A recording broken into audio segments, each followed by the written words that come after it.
And God bless you and send you a happy new year. And God send you a happy new year.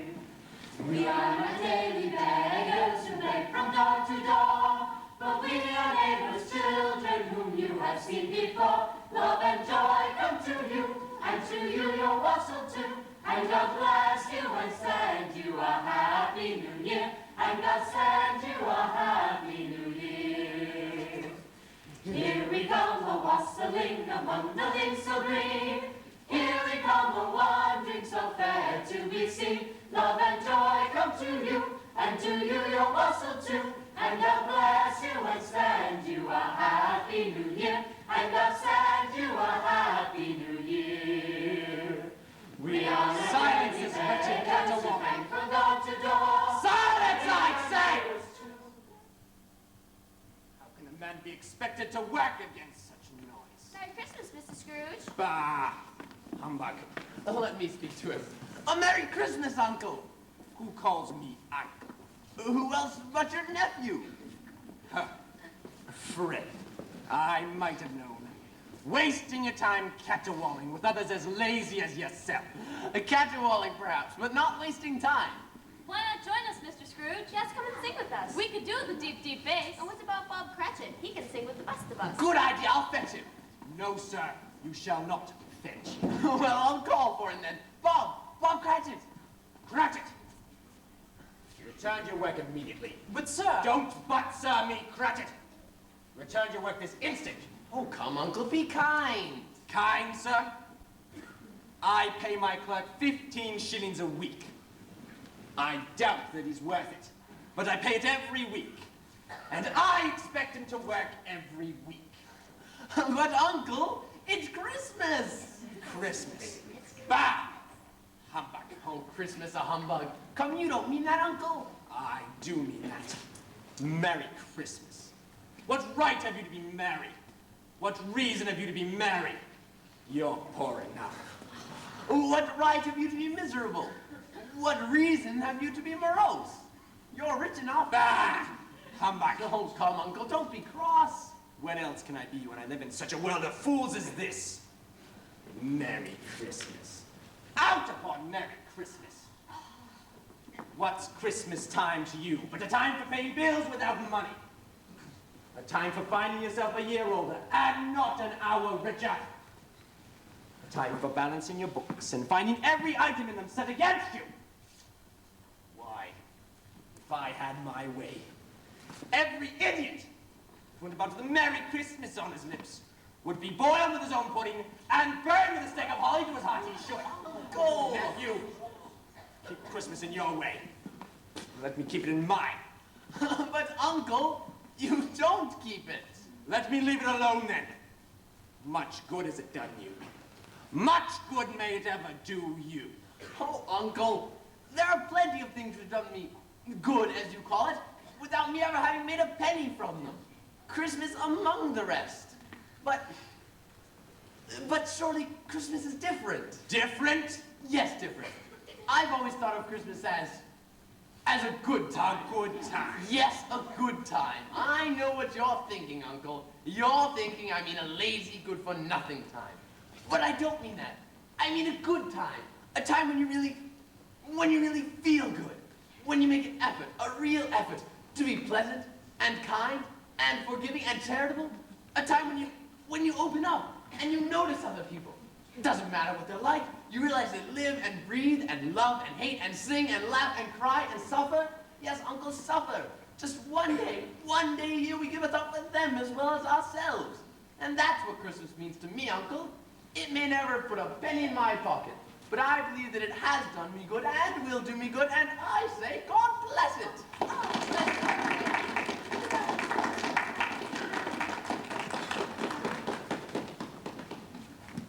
Let me hear another sound out of you and you'll keep Christmas by losing your job. Quite a powerful speaker, sir. It's a wonder you don't go into Parliament. Oh, come, Uncle, don't be angry. Come, dine with us tomorrow. Come and spend Christmas with me and my wife. I'll see you in hell first. Why, Uncle, why? Why did you get married? Why? Because I fell in love, that's why. Because I fell in love, that's why. Good afternoon. Oh, Uncle, I want nothing from you. I ask nothing of you. Why can't we be friends? Good afternoon. Heaven knows I've tried. What else can I say, Uncle? What else can I do? You can move out of my way. And you can take your friends where their singing won't disturb my work. Very well, Uncle. But let me remind you this first. We've never yet had a quarrel that's been my fault. And we never will. Certainly not on Christmas Eve. And if you change your mind tomorrow, you'll still be welcome. Good afternoon. Not just a good afternoon, Uncle, but a Merry Christmas. Good afternoon. And a Happy New Year. Good afternoon. Merry Christmas.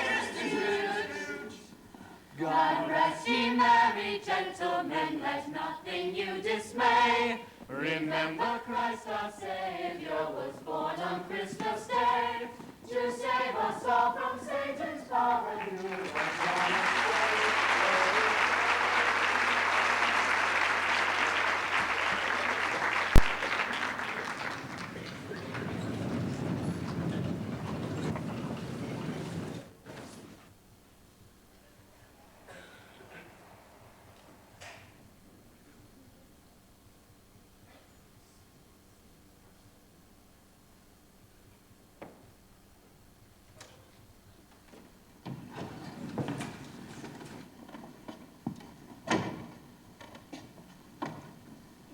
You're another of them.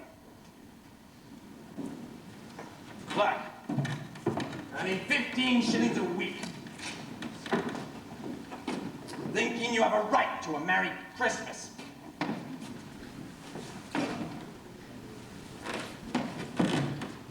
I'll retire to Bedlam. Get on with your work, Cratchit. Yes, sir. I'm sorry, sir.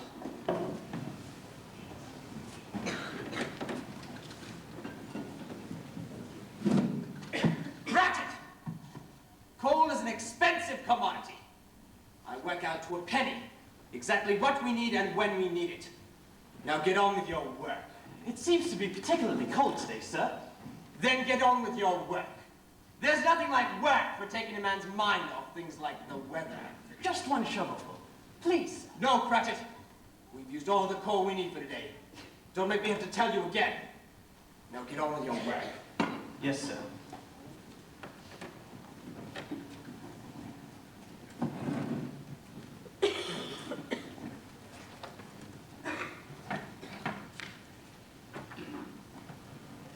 Cratchit!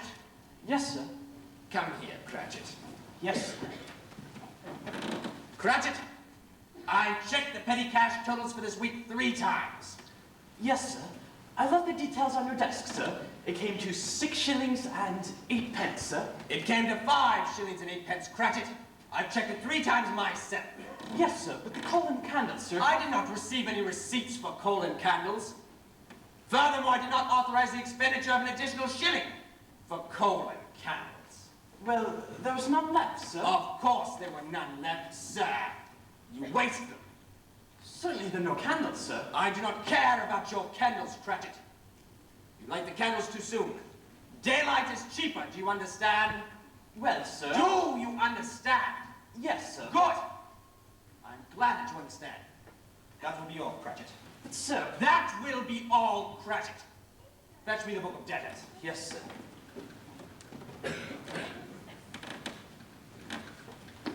Here, sir.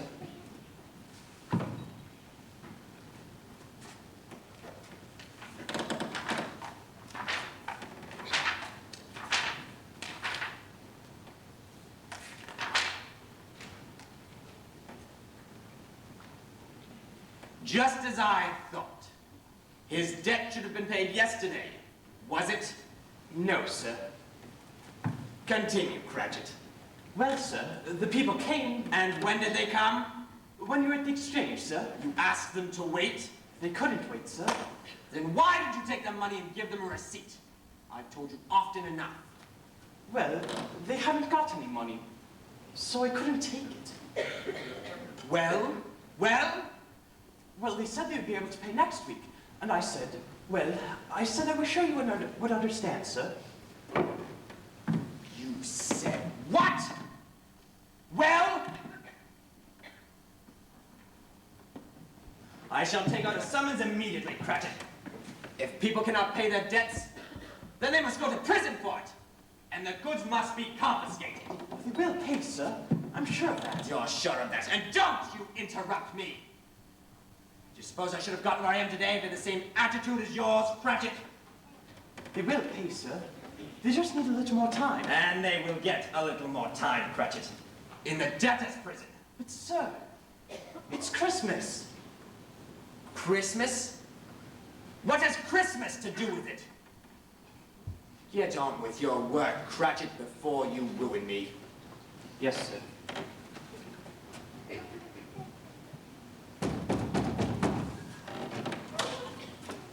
Is this Scrooge and Marley's? Ah, thank you, yes. Yes, have I the pleasure of addressing Mr. Scrooge or Mr. Marley? Mr. Marley's been dead these 7 years. Right, 7 years ago this very night. Well, we have no doubt his generosity is continued by yourself, sir. Good afternoon. Mr. Scrooge, at this festive time of the year, Mr. Scrooge, it's more than normal to provide some slight provision for the destitute and poor. As you know, sir, they suffer greatly at this present time. Indeed, indeed. Thousands of people lack even the ordinary necessities of life, let alone the simplest of comforts. We therefore feel that... Are there no prisons? Plenty of prisons. And the union workhouses, are they not still in full operation? They are, sir. I wish I could say they were not. And the treadmill and the poor law, are they not still in full vigor? Both very busy, sir. Well, good. I was worried from what you'd said that something had occurred to stop their useful work. I'm very glad to hear it, gentlemen. But, Mr. Scrooge, neither the prisons nor the workhouses provide that which you, or I, or in fact any human being would call Christmas cheer. Precisely. So, Mr. Scrooge, a few of us are raising a fund to provide the poor with meat and drink and means of warmth.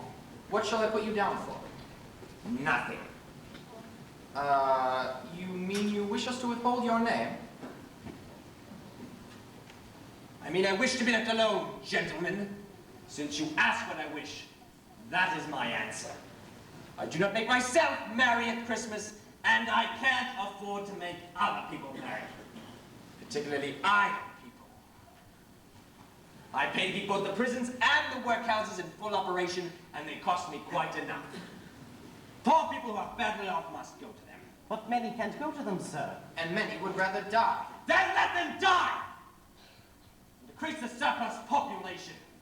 It's none of my business. But, sir, it's the business of us all. No, sir, not all. If you consider it your business, then you'd best attend to it. And allow me to attend to mine. Mine occupies me constantly. Good afternoon, gentlemen.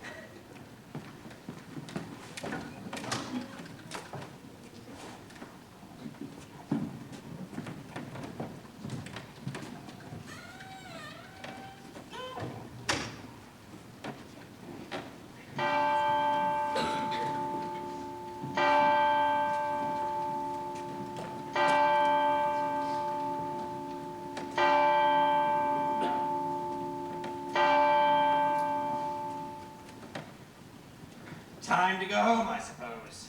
Well, yes, sir. Yes, sir. Do you believe you've done an afternoon's worth of work, Cratchit? Well, there has been rather a lot of excitement, sir. But then, we expected a Christmas, don't we, sir? You expected, Cratchit. I ignore it. Or at least attempt to prevent it from interfering with my work. Yes, sir. And I suppose you'll be wanting all of tomorrow off for Christmas as well. Well, it is quite convenient, sir. Well, it's not quite convenient. And it's not fair. If I should stop half a crown from your wages for it, you think yourself ill-used, I'll be bound. But you don't think me ill-used for paying a full day's wages for no work. It is only once a year, sir. That's hardly an excuse for picking a man's pocket every 25th of December.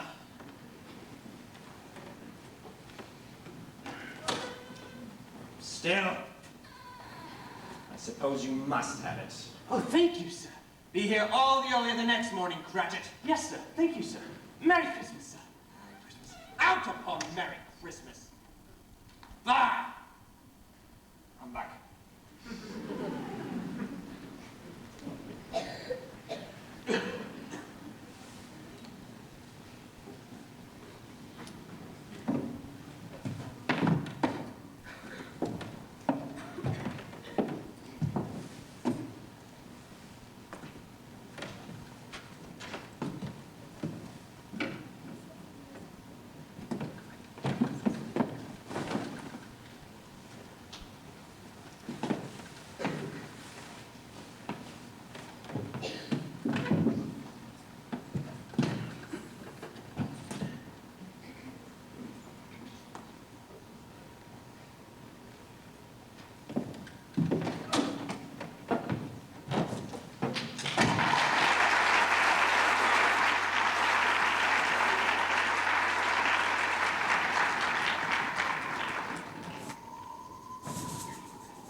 Cast the fog.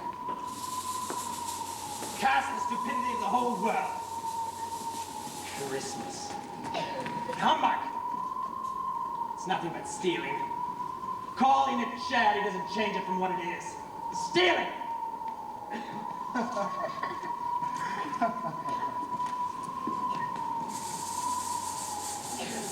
And listen to that. The bells, the singing, the laughter. Pretense! Nothing but pretense. Instead of getting down to work and solving their problems through honest labor, they hide behind the singing and the laughter and expect everyone else to do the same. Well, at least old Jacob and I avoided any such nonsense. We lived frugally, worked hard, no man owed us anything, and we owed nothing ourselves. Ah, Jacob. 7 years ago, this very night. You were a good man of business, Jacob. Ah, but the business hasn't suffered by your going. Cast the darkness!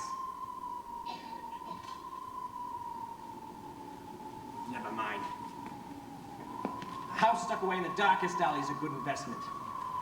The rooms are good to let for business, and there's still enough space for living. Now, where's the door? I can feel it by the knocker.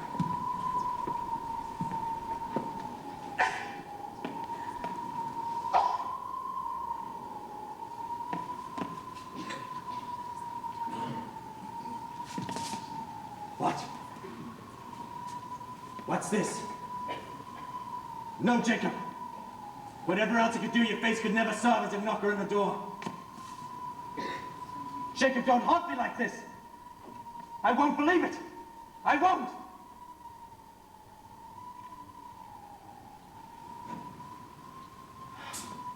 There. Just a moment of fancy. Means nothing. Nothing at all.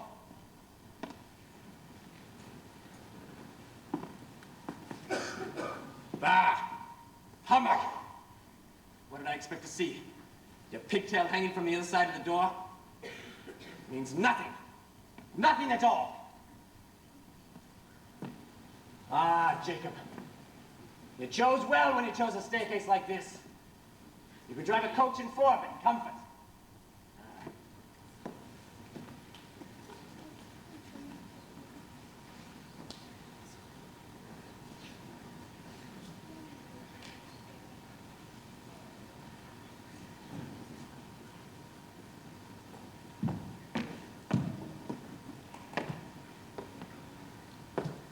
Humbug. There's nothing to fear. No one in the offices. No one in the wine cellar. And there's still enough light from the street lamp through the window to save having any other light.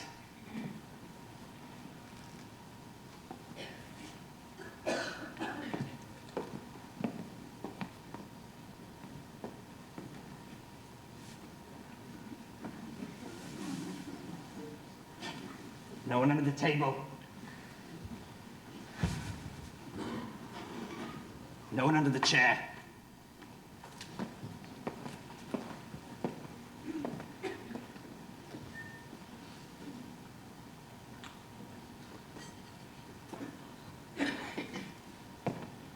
No one under the bed. No one in the closets or the cupboard.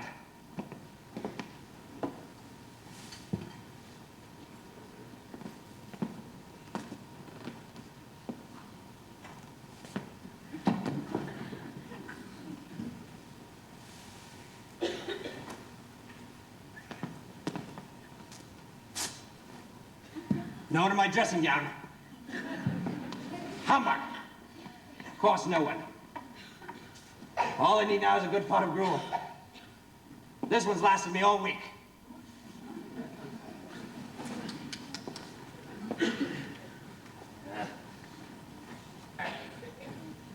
Too cold to undress fully in a night like this. But no need of the good thick dressing gown. Dressing gown to last for years. Has lasted me for years. Yeah. Humbug!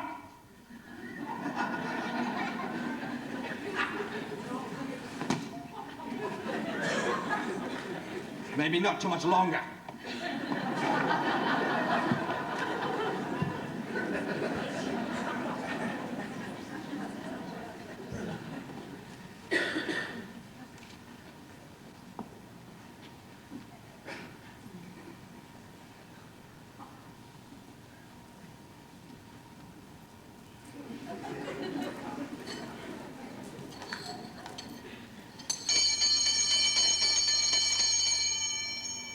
What? What? Humbug. Nothing but humbug.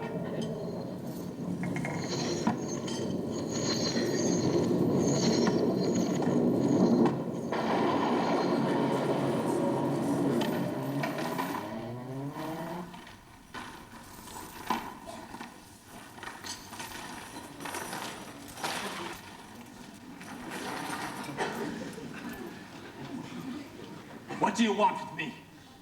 Much. Who are you? Ask me who I was.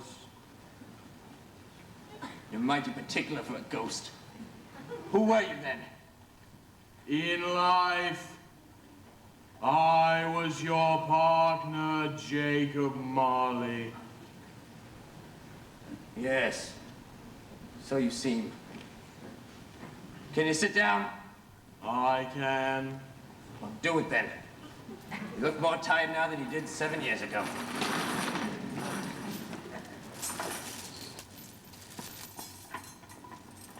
You don't believe in me.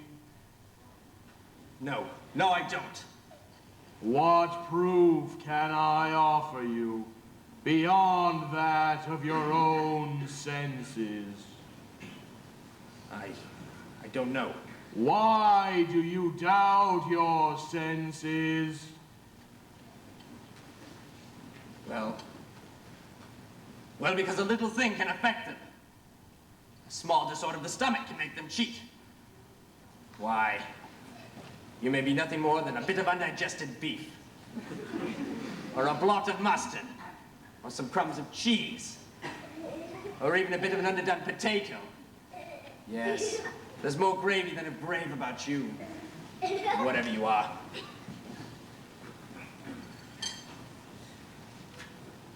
You see this toothpick? I do, You're not looking at it. but I see it all the same. Well, I have but to swallow this toothpick to be haunted for the rest of my life by a whole legion of ghosts. Humbug, I tell you. Humbug!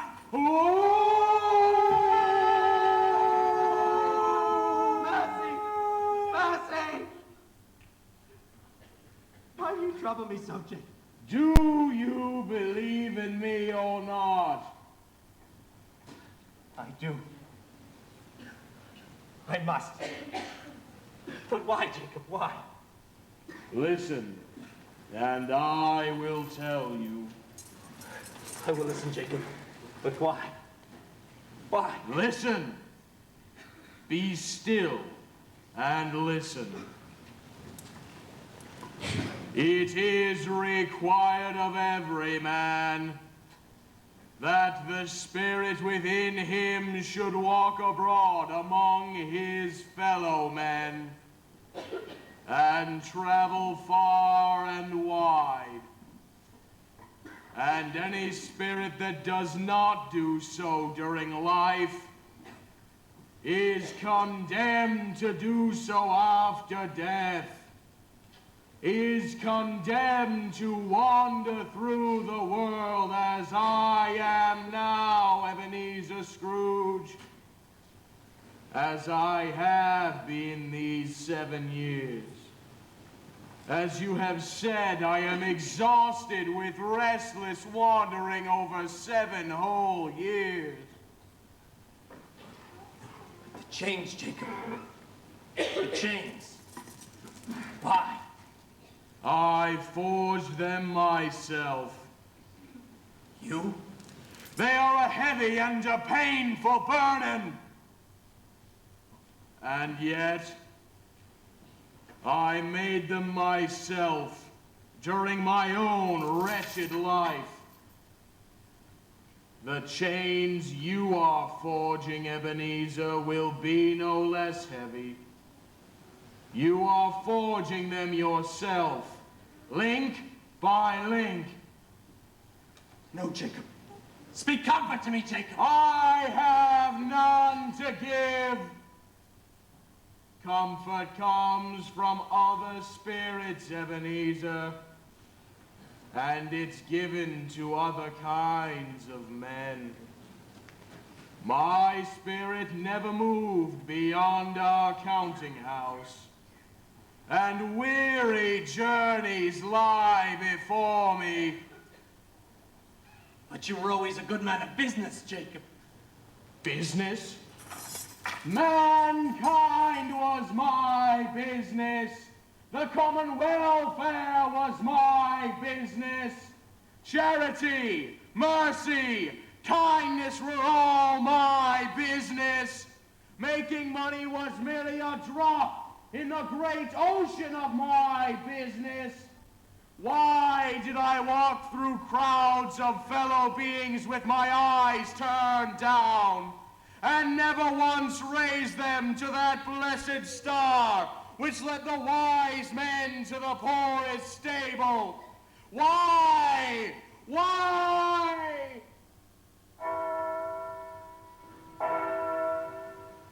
Hear me. My time is nearly gone. I will hear you, Jacob. But don't be flowery. Don't be hard upon me, please. How it is that I appear before you in a shape that you can see, I may not tell. I have sat beside you many, many times, invisible. No. No. Tonight, I am here to warn you. To warn you that you have yet a chance and a hope of escaping my fate. A chance and hope of my making, Ebenezer. You always were a good friend to me, Jacob. I thank you. You will be haunted by 3 spirits. Is this the chance you spoke of? It is. Then I think I'd rather not. Without their visits, you cannot hope to escape the path I tread. Expect the first ghost tomorrow when the bell tolls 1. But couldn't I take them all at once and be done with them, Jacob? Expect the second on the next night at the same hour. The third upon the next when the last stroke of 12 has ceased to sound.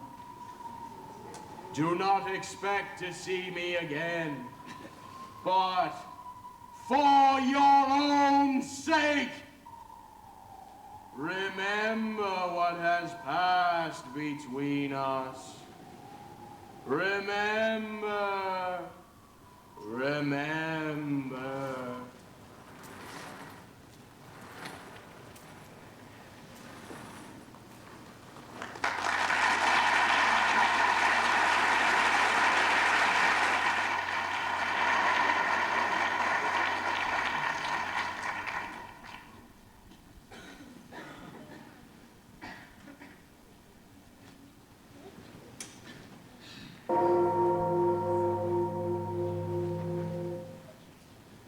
Quarter past.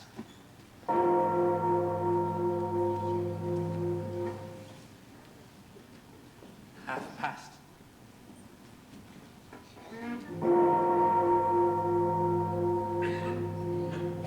Quarter till.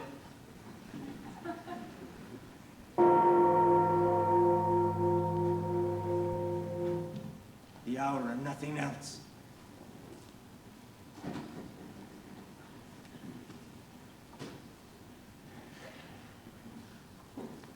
You are the spirit whose coming was foretold me? I am. Who and what are you? I am the ghost of Christmas past. Long past? No, your past. What brings you here? Your welfare. Very kind of you, I'm sure. But don't you think an uninterrupted night's sleep might do me more good? Come. Rise and walk with me. Come. Where will you take me? To see mysteries you've forgotten. Mysteries? Moments from your past. Your own past. I. Are you afraid? No. But I. Let me touch you but once, and you will find there is nothing to fear. No, Spirit. Keep away, Spirit. Don't touch me. Keep away! But once! There. Now you will find there is nothing to fear. No. No. Come, follow me.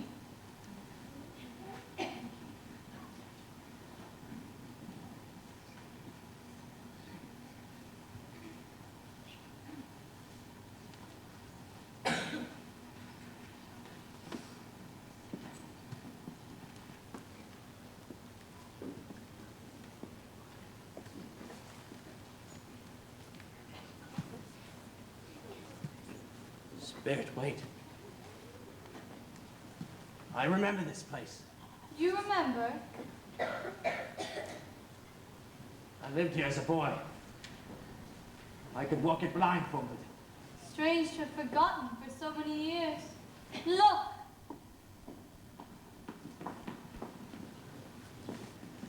Merry Christmas, sir. And the same to you, young lady.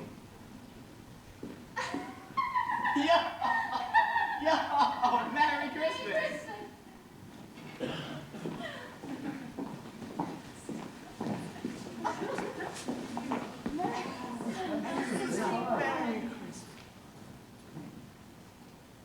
I remember those faces, Spirit. I remember them from all those years ago. Wait.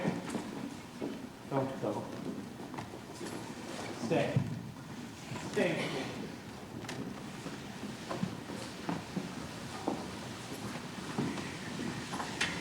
Your lip is trembling. And what's that on your cheek? April. You remember. And I think you understand. You feel the past. Quickly, Spirit. Take me where you will. I'll follow. Look! A child. What child? It's me, Spirit. Alone at school. Waiting. Waiting. Were you often alone? Nearly always, Spirit. had no friends at school. My father hated me, so I was seldom at home. I tried at school. At least I think I tried. But I had no friends to speak of. My real friends, my only friends, were those in books. Robinson Crusoe, Ali Baba, Robin Hood. They were my friends. Look. Remember I think I remember. your last day at school? Your sister, Fan. I've come to bring you home. Home? Yes, home. Home forever and ever. But Father. Father's agreed. You won't even know Father. He's so changed, so kind, so... But why? What's happened? Who knows what's happened? Just suddenly, one night, when I was going to bed, he spoke to me so gently that I thought, I'll ask him now just this once more whether you should come home. And he said, yes, that you should come home. And he's arranged the coach for me to fetch you. And he's arranged that you shall never have to come back here ever again. And he's arranged that we shall all be together for Christmas and have the merriest time in all the world. Fan, how wonderful, how wonderful. Quickly now, the coach is waiting. Not so fast, little Fan, not so fast. But we mustn't waste a minute. I must fetch my books and... Quickly then, fetch it. No, wait, I must stop being so excited. I can't even think properly. Fan, it's too wonderful. Say it again. I'm going home and I don't have to come back here ever again. You did say that, didn't you? I didn't dream it. Bring down Master Scrooge's box there and see them placed on the coach. Master Scrooge, or should I say Mr. Scrooge? I guess we're getting used to being called Mr. now, aren't we, boy? We're a man now. Well, yes, sir. I've seen several transitions from Master to Mr. in my time. It's not an easy change. It's a new life, a new responsibility. I take it this young lady is your sister? Yes, sir, my sister, Fan. I don't approve of young people drinking in the normal circumstances, but this is a special occasion. I give you a toast. A toast to Christmas, and to you, Mr. Scrooge. May you treat the world as it has treated you here. To Mr. Scrooge. Your sister was always frail, but she had a great heart. She had spirit. You're right, she had.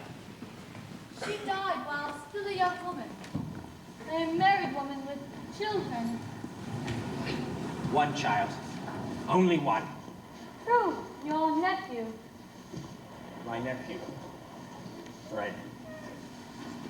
Come, let us see another Christmas. You remember this place? Remember it? Why, I was apprenticed here, Dick and I. You remember Dick? Dick was my greatest friend. We did everything together.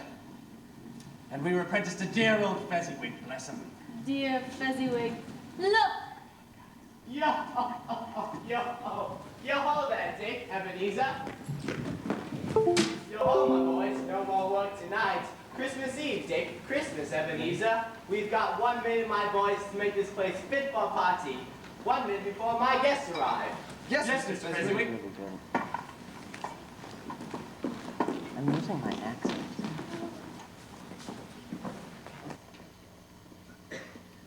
George, how nice to see you. Merry Christmas. Merry Christmas. Merry Christmas, Mr. Fezziwig. Merry Christmas. Looks fabulous, thank you. Enjoy the party. Good to see you. Merry Christmas. Thank you for coming.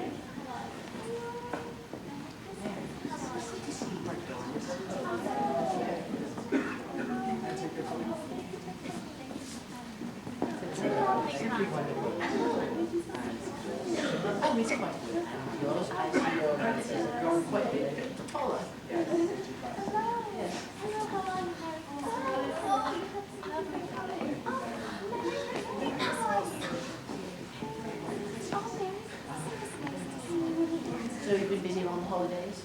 I see that written. Very. Merry Christmas.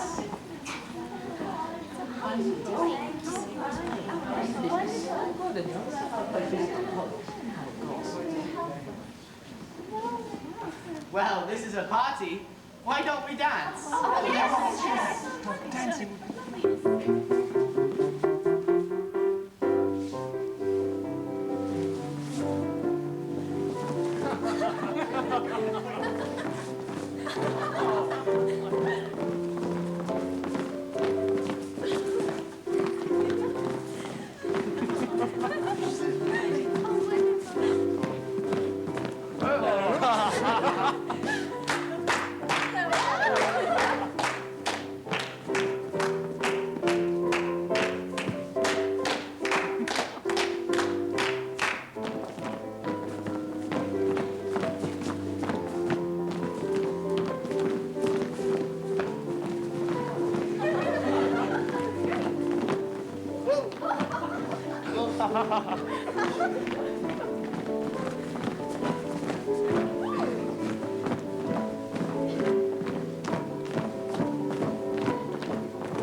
Dear old Fezziwig.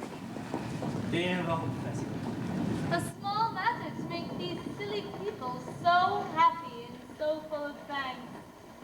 Small? Is it not? He spent but a few pounds, 3 or 4 at the most. Is that so much to deserve such praise? It's not that, Spirit. He had the power to make us happy or unhappy. Us? Who do you mean? Well, all of us. But mainly Dick and I. We were apprenticed to him. He had the power to make our work light or heavy. A pleasure or a dreadful burden. And he used that power. He used that power in 1,000 little ways. In the way he spoke to us, in the way he looked at us, in the way he told us to do things. And you can't buy the kind of happiness that he gave to us. Not even with a fortune, you can't buy that. What's the matter? Nothing in particular. Something, I think. No, nothing. I just wish I could say a few words to my clerk, Bob Cratchit, that's all. Quickly, my time grows short. Let us see another Christmas. No, Spirit. Not this. Anything but this. You remember this place. I do. You remember the occasion. How could I forget? It dealt with a particular opportunity. 2 particular opportunities. This could be called the crossroads in your life. You had to choose.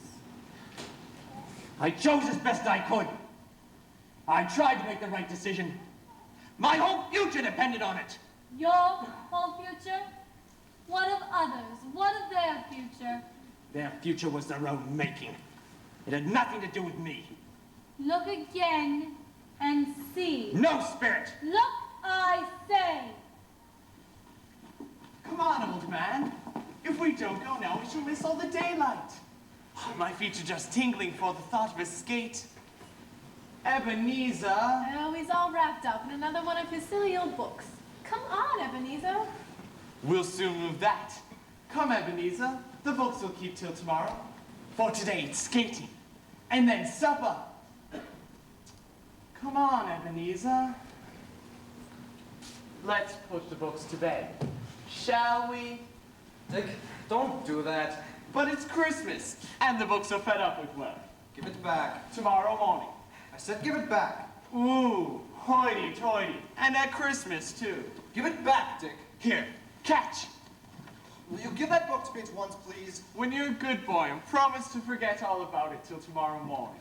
Will you stop fooling about and give me that book? Look out! Now leave it, will you? Come, Ebenezer. I said leave it. I'm sorry, I didn't realize you were serious. Well, I am. But we arranged this party months ago. Months, we arranged it last Christmas. All right, we arranged it a year ago. Things can change in a year. I'm sorry, but I can't come. You what? I said I can't come.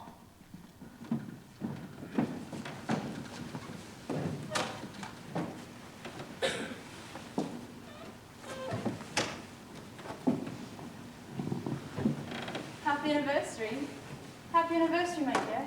Happy anniversary? Don't try to get round me now with happy anniversary. It's always something. Anniversaries, birthdays, Christmas, always something. It's nothing but humbug. Humbug, humbug, humbug. All right, then it's humbug. Whatever that may mean. But just get one thing straight, Ebenezer. I'm through after this. Do you understand? I've tried, and I've tried, and I've tried. God alone knows how I've tried. Well, I'm not trying anymore. It's up to you now. Understand? Please yourself. I said, do you understand? Oh, do as you like, only leave me alone. All right, I will leave you alone. Come on. Belle? I'll come in a moment. All right. We'll wait for you. I'm sorry, Belle. Ebenezer, dear, don't you feel that, That he's right? Is that what you're going to say? The Dick's right? Well, if you think he's right, Belle, then you must do what you think's best. I won't interfere. Only don't expect me to give up everything I've worked for just for the sake of some damn fool skating party that you know as well as I do will be as boring as the last one. You won't do anything for any of us. I wasn't going to say that. If that's the kind of life you want, then you're welcome to it. Only you'd better find someone else to give it to, because I won't. You don't care about us at all, do you? Oh, don't be petty. You don't, do you? You did once, I know. 4 years ago, we became engaged. But that's gradually dwindled away until now it hardly exists at all. Oh, for heaven's sake, Belle, don't start. The only thing you really care about now is money. Money, money, money. Business is a man's life. There's no place for women. Exactly, and there's no place for women in such a life. Very well, Ebenezer. You have your world of business, and I hope you enjoy it. And I hope your money will bring you all the comfort you need right through your old age. Can't you begin to understand Yes, that? I understand completely. I understand that I'm in your way, and that the only thing that will ever matter to you is making money. Well, there. Take it. I'll never stand in the way of your ambition.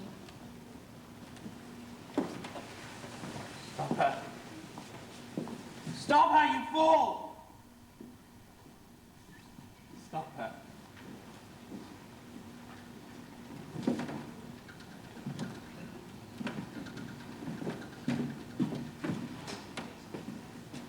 Parties and Christmas, and the horrid lot of it. Nothing but humbug. That was the turning point, wasn't it? Nothing but humbug. Please, Spirit. Take me home. No. You shall see again each Christmas that followed the whole terrible growth of that miserable world of humbug. Please sign here, Mrs. Scrooge. The market is in your favor, Mr. Scrooge. Buy now, Mr. Scrooge. Buy as much as you can. Your signature will confirm the deal, Mrs. Scrooge. Sell now, and you'll make a fortune, Mr. Scrooge. You're doing well, Scrooge. Don't worry about your future. It's quite secure with us. Sign here, Mr. Scrooge. Profits up again, Mr. Scrooge, up by 75%. Profits are still rising, Mrs. Scrooge. A better year even than last. There's promotion ahead for your kind, Scrooge. We're making you manager. Sell now, and you'll double your profits, sir. Your feeling for the market is amazing, sir. Sign here, sir, that's all. Mr. Scrooge, my colleagues and I have been discussing your future. We've decided to ask you to join the board of directors. You're a little late. Late? I'm setting up in business on my own in partnership with Jacob Marley. What? If I were you, I'd anticipate losing most of your business to us. I doubt you'll see the year through. Just a warning. Profits up again, gentlemen. Sign here, Mr. Scrooge. Sign here, please. Profits up 100% in the last quarter. Mr. Scrooge, I don't think I can pay back that £50 I owe you in such a short time. That's your affair. However, I must warn you that the longer the time, the greater the interest. And if I can't pay back? Then you shall go to prison. But, sir, I have a wife and 3 children. And I, sir, have a business to run. Good afternoon. I beg of you, sir, for the sake of Christmas. Christmas! Hammer!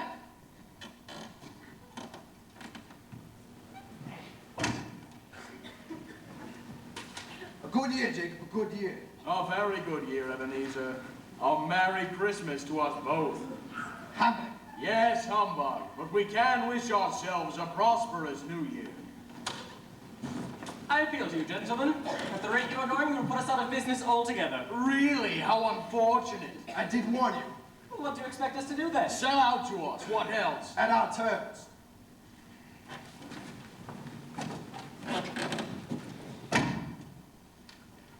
We need a clerk, Jacob. Pity it's a waste of money. Have you anyone in mind? Just the man, I think. Thank you, gentlemen. Wages, 15 shillings a week. And prospects, sir. Hard work. And the chance of a permanent position if you prove yourself worthy of it. And at the same wages, naturally. Sign here, gentlemen. We bought out 3 more firms today, sir. More people owe us money this year than ever before. And the interest? Double last year's. Not enough. But things are improving, Ebenezer.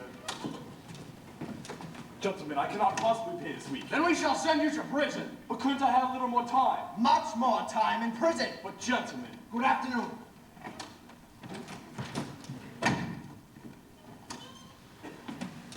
Could you make a small gift? This is very special charity, sir. No, we couldn't. We're very busy. Leave us alone. But, sir! We are busy. Good afternoon.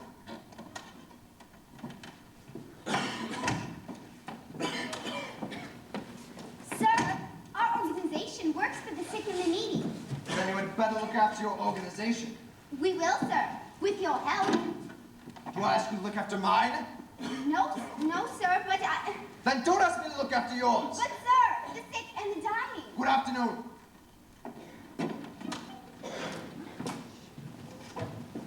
Please, sir, I think Mr. Marley is ill. Get back to your work, Cratchit. But, sir, I think he's really bad. He may even be dying. Surely there's something we can do. Yes, Cratchit, there is. We can work twice as hard. The fortunes of Scrooge and Marley cannot be lost, simply because Mr. Marley is ill.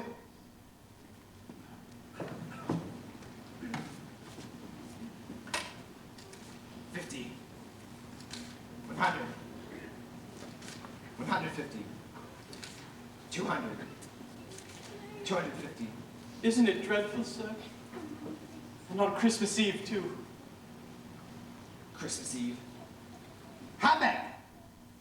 Hammock, I say! Cratchit, although I'm now the only partner in the firm, we shall leave the name as Scrooge and Marley. It will be better for business.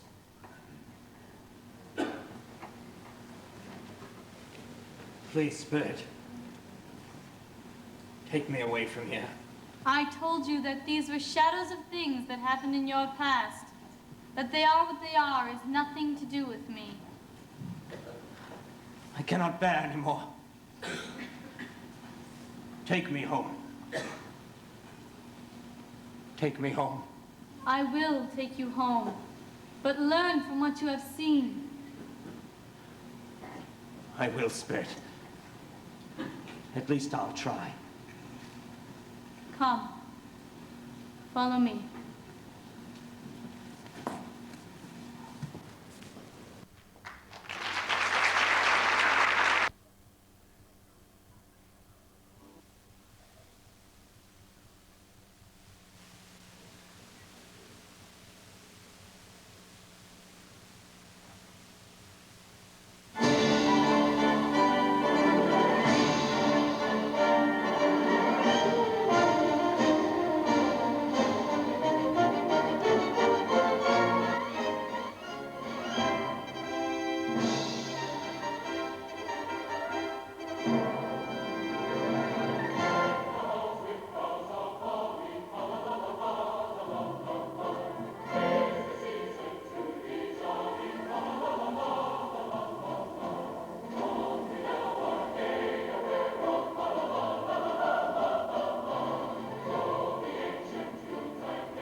Come in. You know me better, man.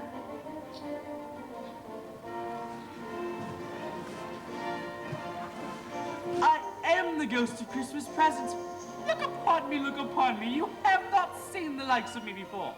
I've never seen so wondrous a spread of Christmas cheer. So many turkeys and geese. So much game and poultry and brawn. Such great joints of meat and suckling pigs.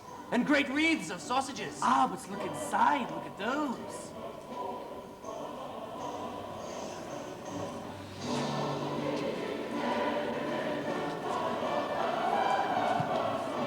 Christmas puddings. And large ones, too. And red-hot chestnuts. And beautiful red apples. And juicy oranges and luscious pears and fruits of every kind. Still, that is not all. Look at that.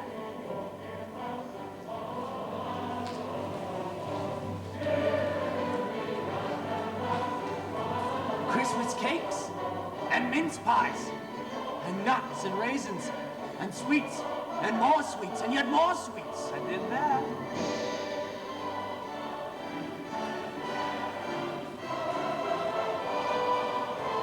Great steaming bowls of Christmas punch. And ginger wine. And oh no, Spirit. I've never seen so wondrous a spread. You have not met any of my brothers, then? Your brothers? I am the spirit of this Christmas. Last year was the turn of one of my brothers. The year before that's another. The year before that's another, and so on back through time. Then you've had many brothers. More than 1,800. Quite a tremendous family to provide for. Spirit, last night I was compelled to look upon shadows of the past. Tonight, if you have anything to teach me, let me profit by it. Touch my robe. Touch my robe. But where shall we be going? Among our fellow men. In the streets? In the streets, in people's homes. Whose homes? You shall see. Yes, I shall see. But I'm afraid of being seen. You shall not be seen as I am not seen. But as the spirit of Christmas present, I have only a short while to live and much work to do. You will come with me and see that work. You will see people in every walk of life. People I know? Some you will know. Others you will not even have thought of. People across the seas and on the seas. People of good fortune and people who suffer. Spirit, how can you hope to visit so many? Because I am a spirit. Spirit, do all of these people know of your visit, though they cannot see you? Some know without the need to see me. Others would not know even if they did see. But I visit them all, those who reject me as well as those who welcome and accept me. To each and everyone I give something from the light of my torch. Are you ready? Yes, Spirit, I'm ready. Then touch my robe, and we shall be invisible.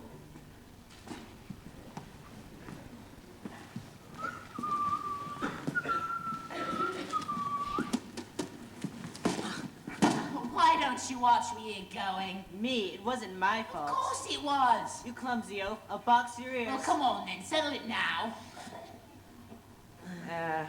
I shall be late if I do. Well, so shall I. Anyway, maybe this was partly my fault. No, you're not to blame. I was hurrying too much. Here, let me help. Cool. Looks like you've got some good common there. Where are you taking it? Up to the big house. Are you? I've just been up there. Gave me a sixpence, they did. Did they? I'd better hurry. Well, will I see you for skating? Yes, I'm going to finish shop. I'm sorry to bang into you. Me too.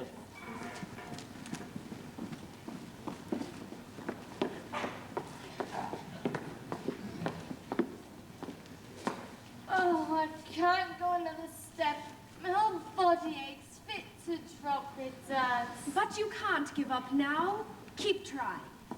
That's it. Keep trying.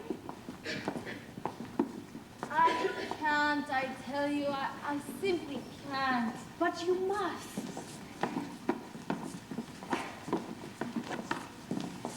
I haven't the strength. Come on now. One last effort, eh? Tisn't too far. All right, bless you. Just for the sake of Christmas. That's it. You're doing beautifully. I knew you could do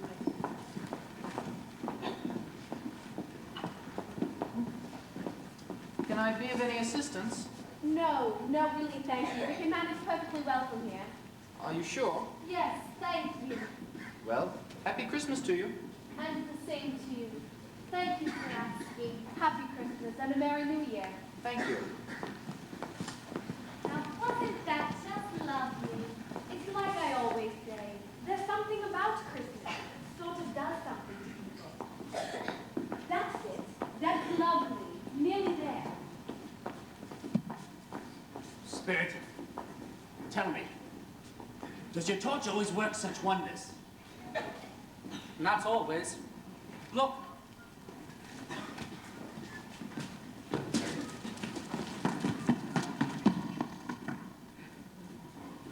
You see, it is rejected by some. We shall now see Christmas in the home of your clerk, Bob Cratchit. No, Spirit, I'd rather not see that. If you have anything to teach me, let me profit by it. And we your own words. The Cratchits have much need of the light of my torch. Very well then, Spirit. Show me. Show me. Belinda. Belinda, keep an eye on the pudding, dear. It's a beautiful pudding, Mother. Simply beautiful. Well, it won't be if we don't keep an eye on it. I'll lay the table, Mother. Would you, dear? Thank you. Could you get the punch ready as well? Father's sure to want us to have a toast before dinner. He's done it himself. Good. Then let's put it on the fire in here and keep it warm. I'll fetch it. What's Peter doing? I'm doing the potatoes. Look at them, Mother. They're the best I've ever done them. And they taste delicious. Yes.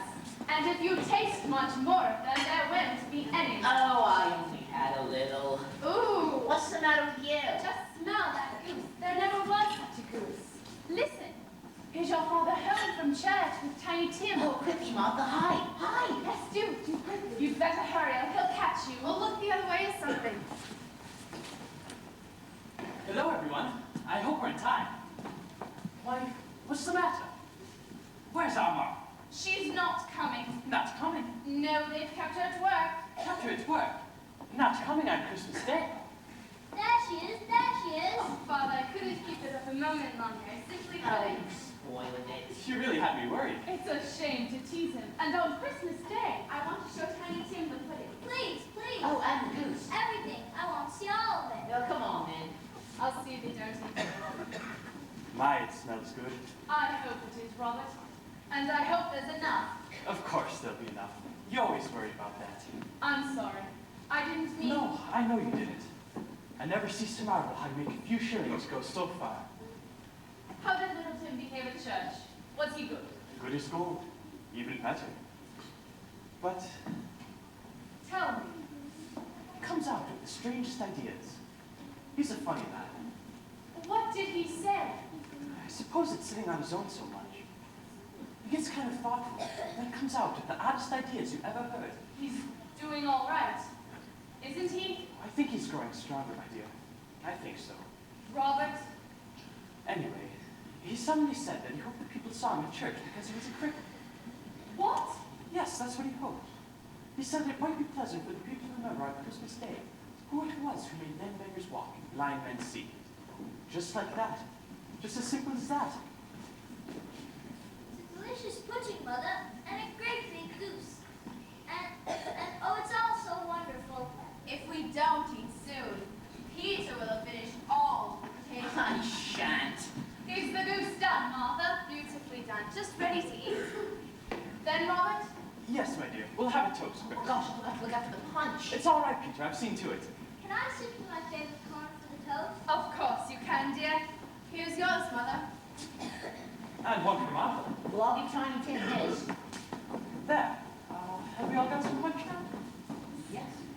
Then, a Merry Christmas to us all, my dears. God bless us. God bless us. God bless us, everyone.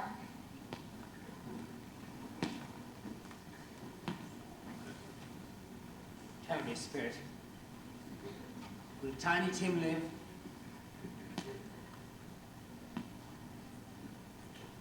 I see a vacant seat in the chimney corner. I see a crutch without an owner.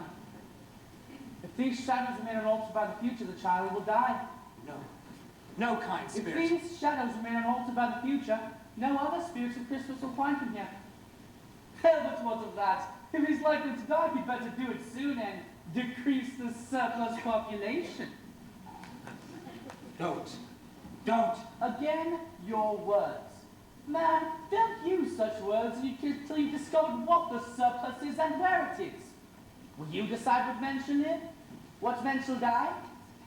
It may well be that in the sight of heaven you are more worthless, you are less fit to live than millions like this poor man's child.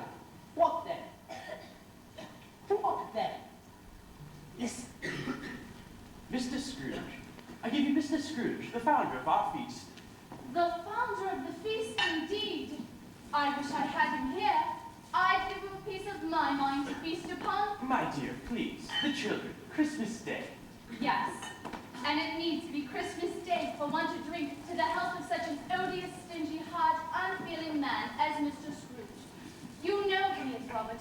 Nobody knows it better than you do, poor man. Please, please, my dear, it's Christmas. I'll drink to his health for your sake, and for the sake of Christmas, but not for his. Long life to him, a Merry Christmas and a Happy New Year. He'll be merry and happy, I've no doubt. To Mr. Scrooge. To Mr. Scrooge.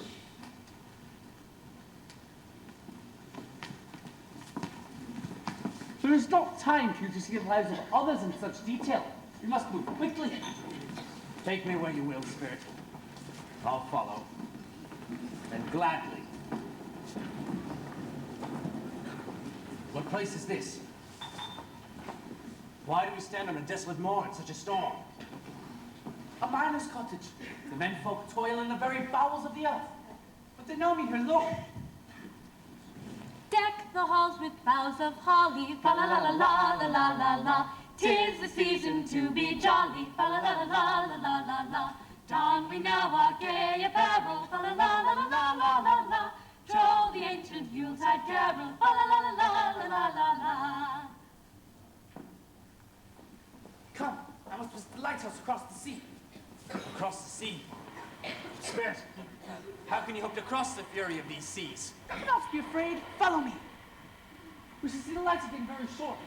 Only this time it will be from the deck of a fishing boat far at sea. Come. Captain says we're clear south of the rocks. What? The rocks, we're clear south of them. Thank God for that house. Aye. Here's a fine Christmas to 'em. Aye. And to all of them safe in bed at home. God bless them. And a happy Christmas to you, Tom. Happy Christmas, Sam.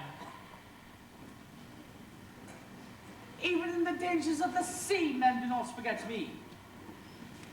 Take me home, Spirit. You said you would gladly follow. Well, I will. But away from these terrors. not home, but nearer home. The home of your nephew, Fred. He did! And I'm alive, I swear he did. He said Christmas was a hobby. And you know what's more? He believed it too. All the more shame on him, Fred. He's a comical fellow, and that's the truth. Comical? Oh, he may not be all that pleasant, but he suffers more for it than we do. And then here is I've nothing to say against him. I wonder how rich he is. Is he rich? Well, Fred says he is. He must be. What of it? He doesn't do any good with it. He doesn't make himself comfortable with it. And he certainly hasn't the satisfaction of thinking he's going to benefit us with it. Well, I've no patience with him. Oh, I have. I couldn't be angry with him if I tried. Who suffers by his nasty whims? Himself, nobody else. He takes it into his head to dislike us, and what's the consequence? He doesn't miss much of a dinner. Really, Fred? I think he loses a very good dinner. So do I. A marvelous dinner. Really? I'm delighted to hear it. But frankly, I haven't too much faith in these young cooks. What do you say, Topper? If Topper finds, he won't say anything.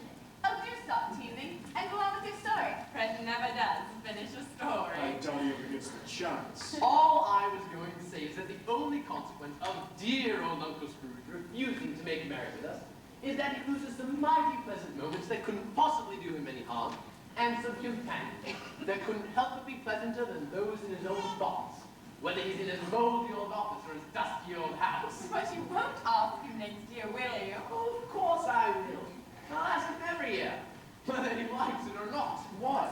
When he always says no. I pity him. What a waste. pity. Oh, come, my dear. He's bound to change in the end. Never. Oh, of course he will. If I go into his office every Christmas Eve, year after year, always in a good temper and always saying, "Oh, Merry Christmas, Uncle Scrooge, how are you?" Well, eventually he's bound to say, "Bah, humbug." You may all laugh, but something will come of it, you'll see. Even if it only puts him in the mood to leave his clerk £50, well, that's something. Yes, something we shan't live to see. Anyway, what a gloomy subject for Christmas.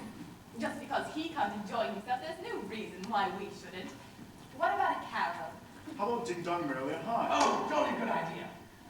Ding dong merrily on high, in heaven the bells are ringing. Ding dong merrily the sky is ringed with angels singing.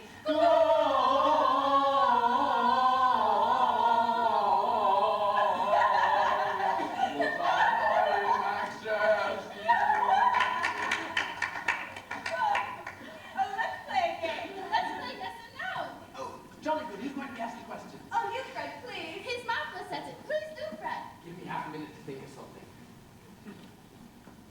I've got it. Is it an animal? Yes. Alive? Yes. Is it a nice animal? No. Ooh, a nasty animal? Yes. What sort of nasty animal? Yes, no, yes, no, yes, no. You can't ask questions like that. You've got to answer yes or no. Sorry. Is it No. Give Topper a chance. Is it a savage? Yes. Does it growl? Yes. Does it grunt? Yes. I know it's a bear. No. Not a bear? No. Is it a dog? No. Can we see this animal in London? Yes. In the streets? Yes. Is it some kind of a circus animal? No. Do people make a show of it? No. Do they lead it through the streets? No. Is it in a menagerie? No. Is it taken to the market? No. Is it a circus animal? We've asked that once. No. Sorry. Is it a horse? No. A dog? No. A goat. No. A tiger? No. A bull? No. A cow? No. A pig? No. Can it talk? Silly, it's an animal. Well, some animals talk. Yes. It does talk? Yes. What? It growls and grunts and talks? Yes. I got it! You can't have. I know what it is, Fred. What is it? It's your Uncle Scrooge! All right, you're absolutely right. You cheated, Fred. I didn't cheat. You did too. I said it was a bear and you said no. You sure don't say yes. Whatever we may say about him, my Uncle Scrooge has given us a great deal of merrymaking this evening. It would be ungrateful of us not to drink his health. To the old man, whatever he is, a Merry Christmas and a Happy New Year to Uncle Scrooge. To Uncle Scrooge.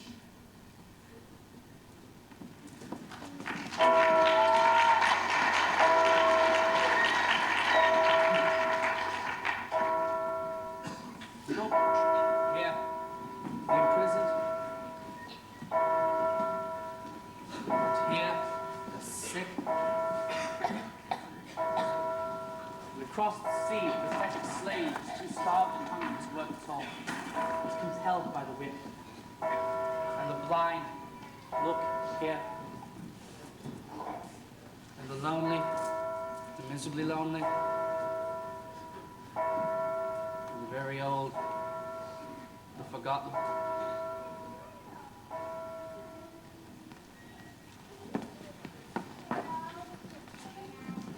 Spirit, you have aged. My time upon this globe is very short. These people are now beyond even my help. But what will happen to them? That will depend upon the actions of mankind. I have done all that I can. Spirit, when does your life end? Tonight. Tonight's a big night. Hark, the time is drawing near. Spirit, forgive me for asking what may be none of my business. But I saw something, someone move under your cloak. Tell me, was it foot or claw? This may as well be a claw for all the flesh there is upon it. Look. Look at the man. Look down here. Spirit, are they yours? They are man's. and they cling to me appealing from their fathers. This boy is ignorance, and this girl is want. Beware them both and all like them. But most of all, beware this boy. For on his brow I see that prison which is doomed, unless the writing be erased. Spirit, have they no homes? Are there no prisons? Are there no workhouses?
You are the ghost of Christmas yet to come?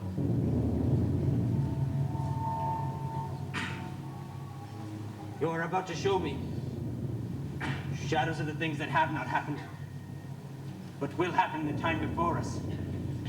Is that not so, Spirit?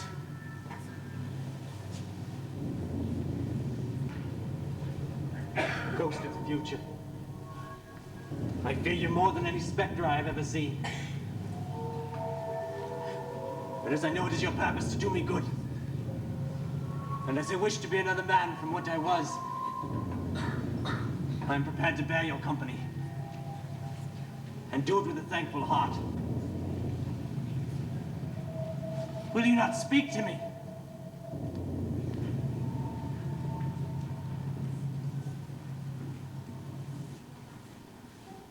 Lead on. Lead on. The night is waning fast and time is precious to me, I know. Lead on, Spirit. No. I don't know much about either way. I only know he's dead. When did he die? Last night, I suppose. Why, what was the matter with him? I thought he never died. Oh, God knows. What has he done with his money? I haven't heard. Left it to his company, I perhaps. All I know is he hasn't left it to me. It's likely to be a very cheap funeral. Upon my life, I can't think of anyone who'd want to go. Suppose we make up our own party. I suppose. As long as lunch is provided, I must be fed if I go. Well, I never go to funerals, and I never eat lunch. What I'll have to go if anyone else do. When I come to think of it, I'm not at all sure it wasn't the best friend he ever had. We used to stop and speak whenever we met. Well, I must be off. See you tomorrow. Bye-bye.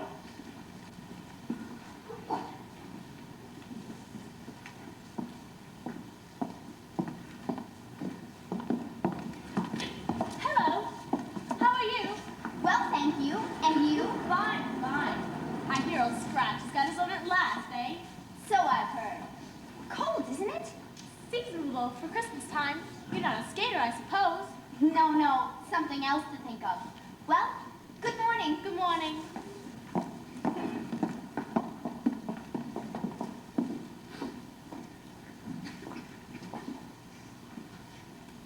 Spirit, where are we going? Spirit, those people. Who were they talking about? I knew some of them. I met them nearly every day at the exchange.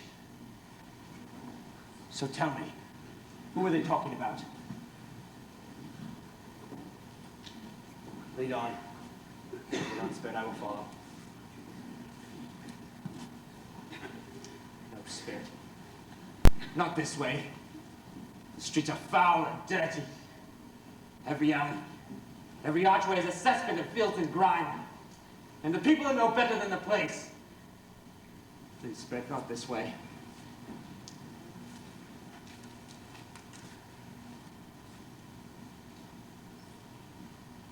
Why do we come to this place? I have never before ventured to this part of the city. Turn back. The place is filled with thieves and murderers and drunks. It is not safe to be on the streets. Please, Spirit. Your purpose is to fill me with dread and fear of the future. Then you have succeeded. Do you mean that this is what my own life will come to? That there will come a time when I shall lose all I have and be reduced to living? To existing in a place that is so filthy and horrible? Among people who have fallen as low as man can ever fall? Tell me, Spirit. Tell me.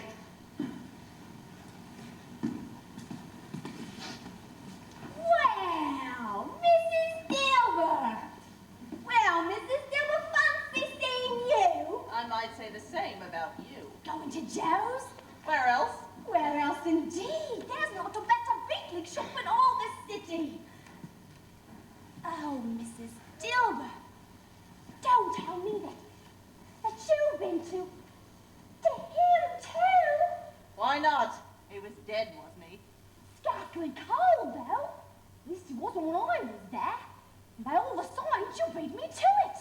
Never mind the signs, dearie. He was dead, I tell you. Dead as a doornail. Joe!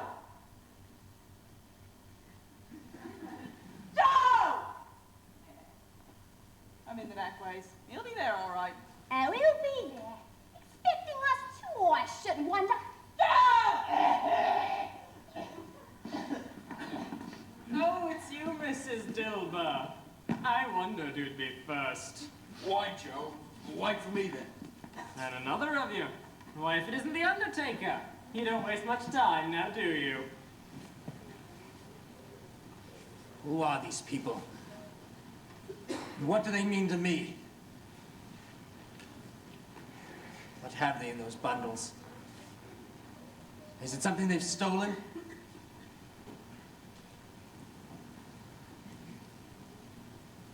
No, Spirit. Not in there. I couldn't bear it.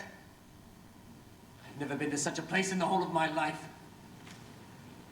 No, no, Spirit. I couldn't bear the stench and the filth. Every article is decaying with dirt and grease. No, Spirit. Come on into the parlor then and bring your stuff with you. I've locked up the shop so we shan't be disturbed. Don't you notice nothing, Joe? Every time I come, there's the same stinking old rags all over the shop, and the same rusty old nails and iron and filthy bones. Piles of filthy old bones. We hoard them. Reckon you'll be able to get out of the place one day. And what's it matter to you what I sells as long as I buys? Eh, Mrs. Dilber? That's what I was going to say. Will you buy this lot, Joe? Trust the Undertaker to get us down to business. And trust a charwoman to get there first. And if I did, Well, well, well. The laundress, the charwoman, and the Undertaker. What is it, a conspiracy?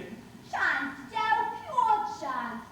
Strike me if we had no dream that ill without meaning it. And a better place you couldn't have met. Oh, me bones. Complain about the bones in this shop. Well, it's not near as old as mine, I'll tell you that. Well, what have you got? What have you got, me darlings? Let's see it then. yeah, just what have we got, eh? You can ask Mrs. Dilber. And it's no good you're looking at me like that. I'm entitled to what I can get. Who said otherwise? Every person's got a right to take care of himself. All right, They always did, so why should not? All right, all right, all right, all right. All right. Don't stand there staring at me as though I've got something I'm not entitled to. Who'll be the wiser anyway? And who's gonna miss it anyway? It doesn't matter. Yes, he's gonna miss it, eh? No, I reckon it's not. And if he did bottom after he was dead, why didn't he do like everybody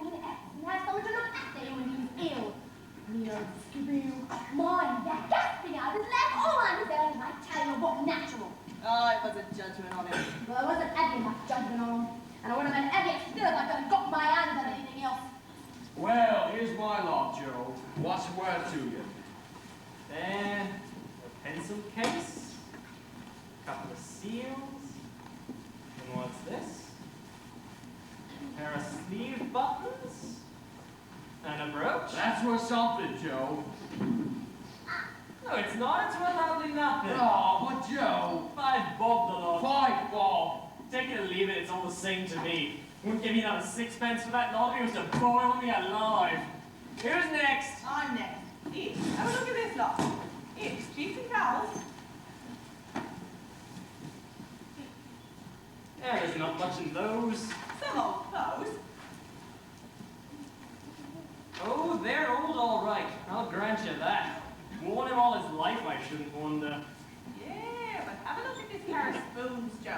Real silver they are. Real silver, yeah. Now, don't go ruining yourself over that lot, Joe. I always ruin myself over the ladies. It's a weakness of mine. I always gives them too much. Too much! 5 and 9pence. What? And if you haggles with me, I'll knock half a crown of it. I'll get double that anywhere else. Then take it somewhere else. Now have a look at my bundle, Joe. Thought, no. Think what this Joe's gave me, let alone all the trouble I was put through. And what do you got here then? Oh, keeps till Joe, isn't it? And what do you call this then? Have a good look, Joe, you know. Bed curtains? I said you know, yeah, bed curtains. You mean you took them down, rings and all, with him lying there? And why not? You were born to make your fortune. And she'll do it, too. What? You still better resist the chance for the likes of him. And are these as blankets? Who else is? Hope he didn't die of anything catching, eh? Don't be afraid of that, Joe. You suppose I was so fond of him that I'd hang around for stuff like that in the ad? Lord love us. Is this his shirt? Finest one, down. You won't find an else in it anywhere. That didn't belong to him. Oh, yes, it did. Well, how come I didn't see it then? But you didn't look at it properly. Look at him. You mean? They'd have wasted it if it hadn't been for me. And what do you call wasting of it then? They'd have buried him in it. Some fool had put it on already. And you took it off? Then why not? Isn't calico good enough to be buried in? Couldn't have looked any uglier in calico than he looked in that. Make your fortune you will. Well, what else could he have expected? He frightened everyone away from him when he was alive. Just a prophet to us when he was dead.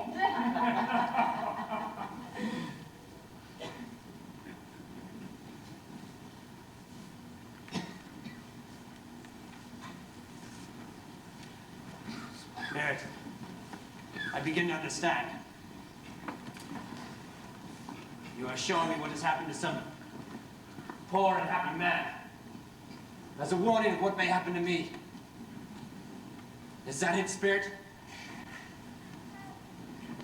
This man, whoever he was, lived rather as I do now. And I could come to the same terrible end. Is that it, Spirit? Well, I shall not lose by your lesson, Spirit. But show me one person. Surely there must be one who feels something for the death of another. Show me such a person, Spirit. Show me.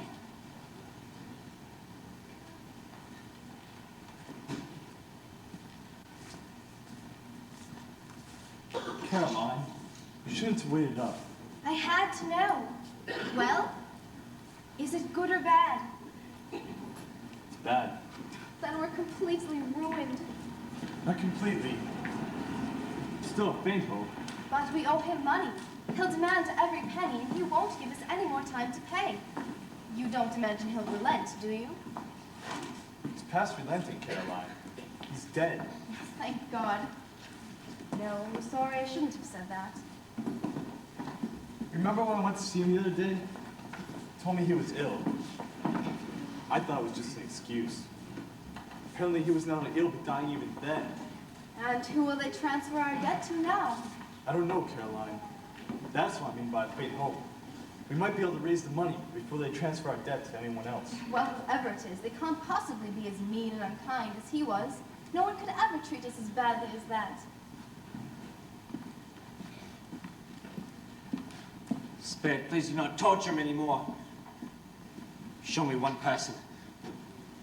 Surely there must be one who feels pity for the death of another.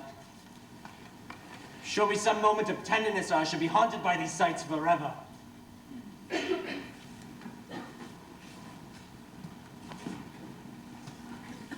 Spirit, I'm thankful to leave this place and be again among streets and sights I know.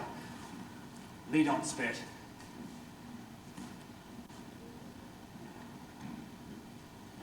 Spirit, I know this street. I know this house. My Spirit. And he took a child, and he set him in the midst of them. Mother, it's the sewing. The color hurts my eyes. I'll be all right in a moment. You're doing too much. No. There. They're all right again now. I think it's the candlelight that makes them weak. You won't say anything to your father, will you? Are you sure you're all right? Yes, of course. I don't want your father to know. He has enough to worry about without my silly old eyes. Father ought to be home by now. It's near his time. Past it. Father walks slower than he used to. Bless him. I've known him to walk so fast. Even with Tiny Tim on his shoulder. But he was so very light to carry, and his father loved him so much that it was never any trouble. Here's Father now. Please. Did you go today, Robert? Yes. I wish you could have gone. It would have done you good to see how green a place it is. But you'll see it often. I promised you we'd go there every Sunday.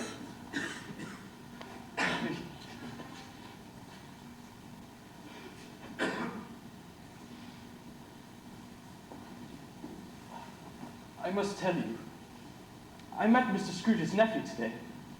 Fred? He was so kind. He stopped me in the street and said that I seemed to be just a little down. Not quite my usual self. Did you tell him, Robert? Yes, I told him. He really is the kindest gentleman. The pleasantest spoken gentleman you ever heard. He said, I'm heartily sorry for it, Mr. Cratchit. And then he said, and I'm heartily sorry for your good wife, too. By the by, how he ever knew that, I don't know. Knew what, my dear? That you were a good wife. Oh, everybody knows that, Father. Yes, yes, Peter boy. I'm sure they do. Go on with you, both of you. What else did he say, Robert? He said, I'm heartily sorry for your good wife. Oh, yes. And then he said, if there's anything you can do for us. And he handed me this card, and said that that was where he lived, and that I should call at any time. That was kind of him. He meant it, too. And yet, well, it isn't so much whether or not there's anything he can do for us. It was just the way he said it. It really seemed as if he had known our Tiny Tim, and really felt with us. He's a good soul. He is a good soul. You'd know it even more if you saw him and spoke with him. I shan't be a bit surprised if he gets Peter a better job. Well, Peter, did you hear that? That's wonderful. Before we know where we are, Peter will be setting up a partnership with someone else. No, not for a long time yet. Maybe not, but it's possible. You will eventually one of these days. Maybe, Father. Still, there's plenty of time for that. Plenty of time.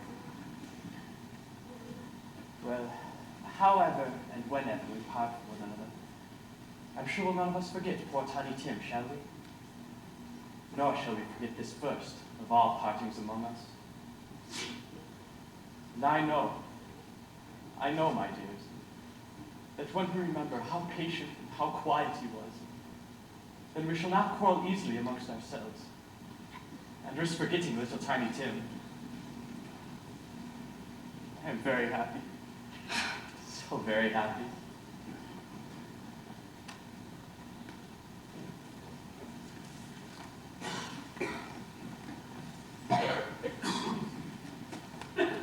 Spirit, I feel the time is soon coming when we must part. Is that not so? I know it is so. I know it deep within. But before we part, tell me, Spirit, who was the man that died? The man I heard them talking about. The man whose clothes they sold. The man who... Lead on, Spirit, I will follow.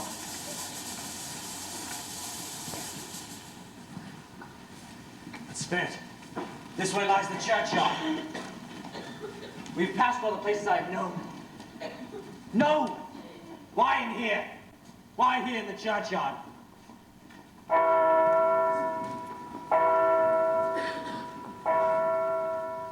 Before I read the name that is written on that stone, you must answer me one question. These things that I have seen, are they shadows of the things that will be? Or are they merely shadows of the things that might be? Will you not answer me? The courses men follow will with certainty lead to particular ends, unless those courses are changed. I understand that, Spirit. But I also hope from what you have taught me that if the courses are changed, the ends will change. Please, Spirit, tell me this is so. Tell me that I may yet have hope.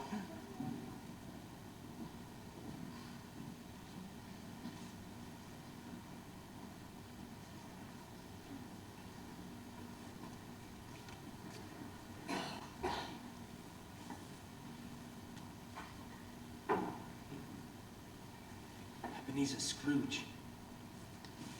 Ebenezer Scrooge. No, Spirit. Hear me, Spirit. I am not the man I was. I will not be that same man again. Why do you show me these things if I am past all hope? Oh, good Spirit, help me. Pity me. Tell me that I may yet change these shadows by changing the way I live. I will honor Christmas in my heart. And I will try to keep it all the year. I will live in the past, the present, and the future.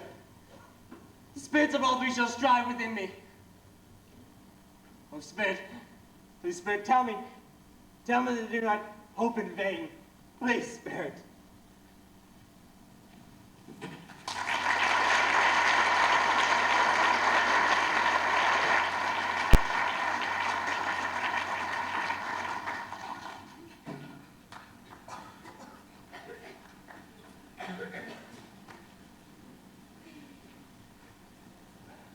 I will live in the past, the present, and the future. The spirits of all three shall strive within me. Oh, Jacob Marley. Oh, heaven in Christmas time be praised for this. I say it on my knees, oh Jacob. On my knees.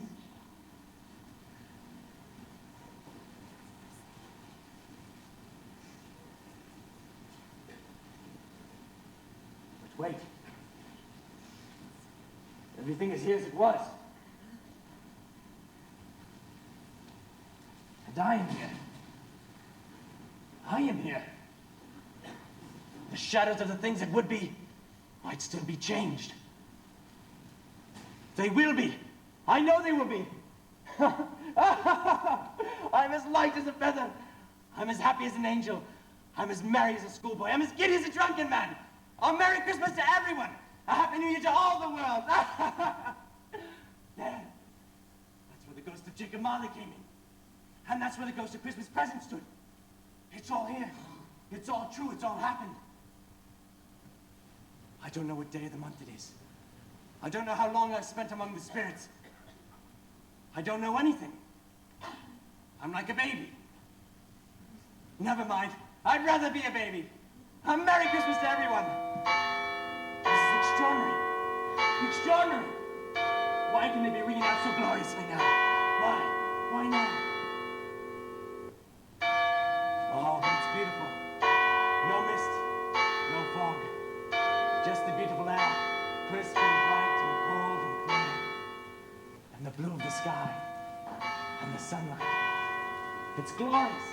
Glorious. And the bells are wonderful. Heavenly. Hello, I say. What's today? What? What's today, my fine fellow? Today? Why, it's Christmas Day. It's Christmas Day. I haven't missed it. I haven't missed it. Spirits have done it all in one night. Of course they have. They can do anything they like. Yes, of course they can, of course they can. Hello, my fine fellow. Hello. Tell me, do you know the poulterers on the next street but one at the corner? I should hope I do. An intelligent boy. A remarkable boy. Tell me, have they sold the prize turkey hanging in the window? Not the little prize turkey, but the big one? What? The one this big? Ah, wonderful boy. It's a pleasure talking to him. Yes, my boy, that's the one. It's hanging there now. It is? Well, then go and buy it. What? No, I'm in earnest. Go and buy it. And tell the man to bring it back here so that I can give him directions on where to take it. If you come back with a man, I shall give you a shilling. If you come back in less than 5 minutes, I will give you a crown. Yes, sir. I haven't missed it. I haven't missed it. The spirits have done it all in one night. And just so I shan't miss Christmas, I bless them for it. I shall send the turkey to Bob Cratchit's, and he shan't know who sent it. Oh, it's twice the size of Tiny Tim. No one's ever made such a joke as sending that to Bob Cratchit will be. Sir, I brought it myself, sir. Gracious, my dear boy, you can't possibly carry that yourself to Camden Town. You will need a cab. Here, here's the money for the cab. Here's the address to take it to. And here's the 5 shillings I promised you. Now quickly, my boy, and a Merry Christmas to you. And Merry Christmas to you too, sir. I haven't missed it. I haven't missed it. God bless the spirits. Wait. Where shall I go?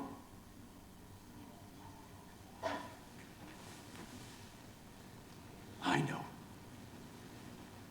I'll go to Fred's. He's always inviting me, so I'll go and surprise him. Yes, I'll go and surprise Fred. And what a fine surprise it'll be. He'll never expect it. Hello, my fine fellow. How nice to see you. How do you do? I do hope you were successful yesterday. It was rather kind of you. A Merry Christmas to you both. Mr. Scrooge? Yes. Yes, that is my name. I fear it may not be very pleasant to you. But allow me to ask your pardon. And will you have the goodness to put me down for...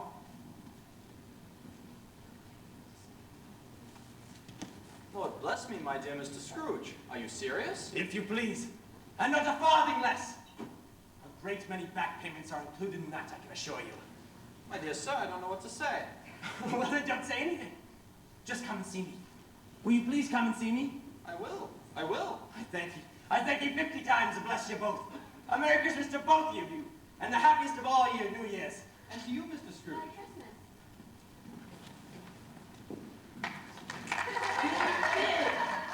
I'm alive. I swear he did. He said, Christmas, what a humbug. And you know what more? Believe it too. Well, the more shame on him, Fred. He's a comical fellow, and that's the truth. Oh, he may not be all that pleasant, but he suffers more for it than we do. At any rate, I've nothing to say against him. Well, I've no patience with him. Why, Al? I couldn't be angry with him if I tried. Who suffers by his nasty whims? Himself, nobody else. Here he takes it into his head to dislike us, and what's the consequence? He doesn't miss much of a dinner. Really, Fred, I think he loses a very good dinner. I've let myself in, I hope you don't mind. Bless my soul, who's that? It's me. It's your Uncle Scrooge. I've come to dinner if you'll have me. Oh, of course! Merry Christmas, Uncle Merry Scrooge. Christmas, Fred. A Merry Christmas. Ah, Merry Christmas. Merry Christmas. Ah, Merry Christmas. Ah, Merry Christmas. Merry Christmas. Merry Christmas. Shall we move into the parlor? Fred, will you help me with something tomorrow? Help you? Oh, of course, but with what in particular? I want to play a trick on my club Bob Cratchit. I want you to...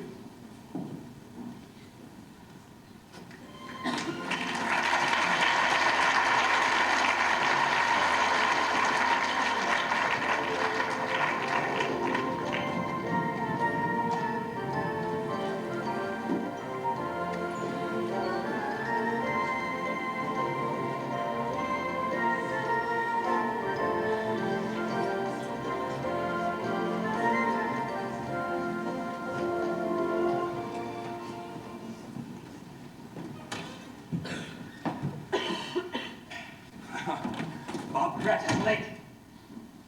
I thought he might be. He thinks I'm still the same person as I was before Christmas. I'll pretend I am. Oh, look out, here he comes. And what do you mean by arriving at this time of day? I'm very sorry, sir. I am a little late. You are? Yes, I think you are. Step this way, if you please. It's only once a year, sir. Only once a year? I promise it won't happen again. I was making rather merry yesterday, sir. Oh, you were you?